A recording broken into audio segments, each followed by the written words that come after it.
नमस्कार मित्रांनो, GDS2 postman mail guard व MTS या पदासाठी जाहिरात आली आहे। तुम्ही जर या एक्झामसाठी पात्र असाल तर 15 जुलै ते 8 ऑगस्ट या कालावधीमध्ये तुम्ही फॉर्म भरू शकता आणि एक्झामची तारीख दिली आहे 4 सप्टेंबर। त्यामुळे आपल्याकडे अभ्यास करायला वेळ खूप कमी आहे, म्हणून मी तुम्हाला जास्तीत जास्त MCQ उपलब्ध करून देण्याचा प्रयत्न करेन। MTS व पोस्टमन या पदासाठी सगळ्यात जास्त मार्क मिळवून देणारा टॉपिक म्हणजे पोस्ट ऑफिस गाईड भाग 1 यावरती MTS पदासाठी 46 गुण व पोस्टमन या पदासाठी 46 गुण विचारले जातात। त्यामुळे आज आपण पोस्ट ऑफिस गाईड भाग यावरील 5वं लेक्चर घेणार आहोत। त्यामुळे व्हिडिओ पूर्ण बघा व आपले हक्काचे मार्क मिळवा। चला तर मग व्हिडिओला सुरुवात करूया। मागील व्हिडिओमध्ये मी तुम्हाला 2 प्रश्न विचारले होते। त्यातील पहिला प्रश्न होता, नाईट पोस्ट ऑफिसच्या कामकाजाची वेळ तासिका टिंब क्लॉजमध्ये दर्शवतात। तर याचं उत्तर होतं पर्याय क्रमांक 4 क्लॉज 5 मध्ये दर्शवतात। त्यानंतर दुसरा प्रश्न विचारला होता, नाईट पोस्ट ऑफिस ही रविवारी आणि सुट्टीच्या दिवशीही काम करतात। तर याचं उत्तर होतं नाही, पर्याय क्रमांक 2। आणि आजच्या प्रश्नांना सुरुवात करूया।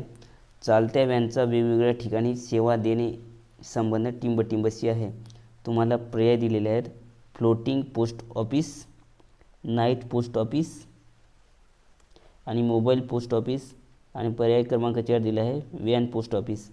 तर याचं योग्य उत्तर आहे पर्याय क्रमांक 3 मोबाईल पोस्ट ऑफिस। प्रश्न चौथा दिला आहे, पोस्ट ऑफिसच्या कार्यालयीन वेळा नियम टिंब मध्ये दर्शवले आहेत। तुम्हाला पर्याय दिलेले आहेत, नियम 4, नियम 5, नियम 6 आणि पर्याय क्रमांक 4 नियम 7। तर याचं योग्य उत्तर आहे पर्याय क्रमांक 2 नियम 5 मध्ये। प्रश्न 5वा दिला आहे, रजिस्टर न्यूजपेपर आणि रजिस्टर पॅकेट सुट्टीच्या आणि रविवारच्या दिवशी विना लेट फी विना विलंब शुल्क स्वीकारले जातात। पर्याय दिलेले आहेत, press sorting office, RMS, night post office आणि वरीलपैकी सर्व। तर याचं योग्य उत्तर आहे पर्याय क्रमांक 4 वरीलपैकी सर्व। पर्याय बरोबर आहेत, त्यामुळे पर्याय क्रमांक 4 याचं योग्य उत्तर आहे। प्रश्न क्रमांक 6, GDSचे जास्तीत जास्त वर्किंग अवर्स टिंब आहेत। पर्याय दिलेले आहेत, 3 तास, 4 तास, 5 तास आणि 6 तास। तर तुम्हाला मित्रांनो माहीतच असेल की GDSचे जास्तीत जास्त 5 तास वर्किंगचे असतात। त्यामुळे पर्याय क्रमांक 3 याचं योग्य उत्तर आहे 5 तास। प्रश्न 7वा दिला आहे, PO गाईडमध्ये एकूण टिंब सुट्ट्या आहेत। पर्याय दिलेले आहेत 14, 15, 16 आणि पर्याय क्रमांक दिला आहे 17। तर याचं योग्य उत्तर आहे पर्याय क्रमांक 4 17। PO गाईडमध्ये एकूण 17 सुट्ट्या दिल्या आहेत। प्रश्न 8वा, फ्रॅकिंग मशीनसाठी PO गाईड 1 क्लॉजमध्ये आहेत। तुम्हाला पर्याय दिलेले आहेत, क्लॉज 11, क्लॉज 12 आणि क्लॉज 13 वरीलपैकी नाही। तर याचं योग्य उत्तर आहे पर्याय क्रमांक 1 क्लॉज 11। त्यानंतर प्रश्न 9वा दिला आहे, फ्रँकिंग आर्टिकलना कमिशन आहे टिंब। तर तुम्हाला पर्याय दिलेले आहेत टक्के, दुसरा पर्याय दिला आहे 1.5%, तिसरा पर्याय दिला आहे 3% आणि चौथा पर्याय दिलेला आहे 2%। तर मित्रांनो, फ्रँकिंग आर्टिकलना कमिशन 3% असतं, त्यामुळे पर्याय क्रमांक 3 याचं योग्य आहे 3%। प्रश्न 10, फ्रँकिंग मशीनचे मीटर रिसेट टिंब करतात। तुम्हाला पर्याय दिलेले आहेत PA, पोस्टमन, LSGPM आणि PRI किंवा त्यावरील अधिकारी। तर याचं योग्य उत्तर आहे PRI किंवा त्यावरील अधिकारी, पर्याय क्रमांक 4। प्रश्न 11, टिंब एम्बॉसेड स्टॅम्प असतो. तुम्हाला पर्याय दिलेले आहेत पॅकेट्स, ILC, PC, सर्व. तर मित्रांनो याचं योग्य उत्तर आहे पर्याय क्रमांक 4 वरील सर्व. पॅकेट, ILC व PC हे सर्वांचे इम्बॉसेड स्टॅम्प असतात, त्यामुळे पर्याय क्रमांक 4 याचं योग्य आहे. प्रश्न क्रमांक 12. काही विशिष्ट अटीमध्ये prepayment of postage in cash ही सुविधा उपलब्ध आहे. तुम्हाला पर्याय दिलेले आहेत लेटर्स, पर्याय क्रमांक 2 दिला आहे ILC अँड PC पॅकेट्स, पर्याय क्रमांक 3 दिला आहे अनरजिस्टर्ड पॅकेट्स आणि पर्याय क्रमांक 4 दिला आहे वरीलपैकी सर्व. तर याचं योग्य उत्तर आहे पर्याय क्रमांक 4 वरील सर्व. प्रश्न क्रमांक 13. प्रीपेमेंट ऑफ पोस्टेज इन कॅशची परवानगी टिंब देते. तुम्हाला पर्याय दिलेले आहेत हेड ऑफ रिजन, दुसरा पर्याय दिलेला आहे हेड ऑफ सर्कल आणि तिसरा पर्याय दिला आहे हेड ऑफ डिव्हिजन आणि वरीलपैकी नाही. तर मित्रांनो याचं योग्य उत्तर आहे पर्याय क्रमांक 2 head of circle. Prepayment of postage in कॅशची परवानगी हेड ऑफ सर्कल देतात, त्यामुळे पर्याय क्रमांक 2 याचं योग्य उत्तर आहे. त्यानंतर प्रश्न 4 दिलेला आहे प्रीपेमेंट ऑफ पोस्टेज इन कॅशमध्ये छोट्या शहरात आणि मोठ्या शहरात आर्टिकल स्वीकारतात.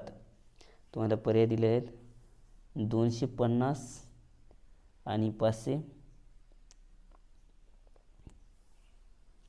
त्यानंतर पर्याय क्रमांक 2 दिला आहे 300 आणि 600.